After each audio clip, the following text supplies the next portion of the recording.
అందరికీ వందనాలు. క్రైస్తవులకి కుల వ్యవస్థ ఉందా లేదా? కొంతమంది చర్చికి వస్తూ కూడా ఆ కులం ఈ కులం అని చెప్పుకుంటారు. క్రైస్తవులకి కుల వ్యవస్థ అనేది వర్తిద్దా లేదా బైబిల్ ప్రకారం? ఓకేనండి, మంచి ప్రశ్న. కుల వ్యవస్థ అనేటువంటిది బైబిల్ చెప్పిందా? క్రైస్తవులకు కులం ఉంటుందా? వాస్తవంగా బైబిల్ మనం గమనించేటప్పుడు ఆదామును దేవుడు చేశాడు, ఒకని నుండి ప్రతి జాతి మనిషిని కూడా దేవుడు చేశాడని చెప్పేసి బైబిల్ చెప్తూ ఉంది. కాబట్టి వర్ణ వ్యవస్థ అనేటువంటిది బైబిల్ చెప్పలేదు. మనం ఉన్నటువంటి ఈ దేశంలో మనుస్మృతిలో నుంచి వచ్చినటువంటిది కానీ బైబిల్కి సంబంధించినటువంటిది కాదు. దురదృష్టవశాత్తు ఏంటంటే మనం ఇంతకుముందు మారటానికి ముందు లోకంలో ఉన్నాము, ఆ వ్యవస్థల్లో ఉన్నాం. కాబట్టి బాప్తిసం పొందినప్పుడు పాత మనిషి చచ్చిపోలేదు, ఇంకా బతికే ఉన్నాడు. కులము అనేటువంటి విషయంలో బతికే ఉన్నాడు.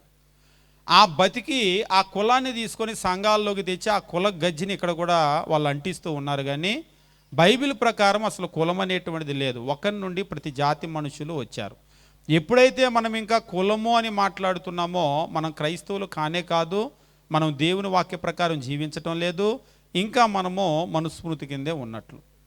మనం దాన్ని పాటించడానికి మనం క్రైస్తవులం, దాన్ని కాదు, క్రొత్త నిబంధన మనం పాటించాలి. కాబట్టి నిజమైనటువంటి క్రైస్తవునికి కులం అనేటువంటిది ఉండదు, ఎందుకంటే దేవుడు చెప్పలేదు. మరలా దేవుని వాక్యమే అధికారం కలిగింది. ఆయన చెప్తే ఉంటుంది, ఆయన చెప్పకపోతే ఉండదు.